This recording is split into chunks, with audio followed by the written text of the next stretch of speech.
تھے، اور یہ کہ قیامت آنے والی ہے اس میں کچھ شک نہیں،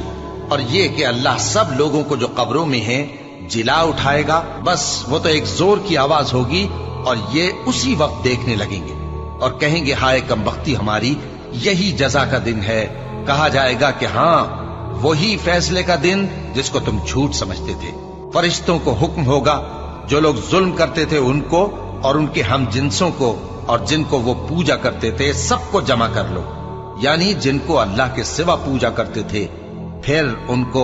جہنم کے رستے پر چلا دو۔ اور جس دن قیامت برپا ہوگی گناہگار نا امید ہو جائیں گے اور ان کے بنائے ہوئے شریکوں میں سے کوئی ان کا سفارشی نہ ہوگا اور وہ اپنے شریکوں سے منکر ہو جائیں گے۔ اور جس دن قیامت برپا ہوگی اس روز وہ الگ الگ فرقے ہو جائیں گے، تو جو لوگ ایمان لائے اور عمل نیک کرتے رہے وہ بہشت کے باغ میں خوشحال ہوں گے، اور جنہوں نے کفر کیا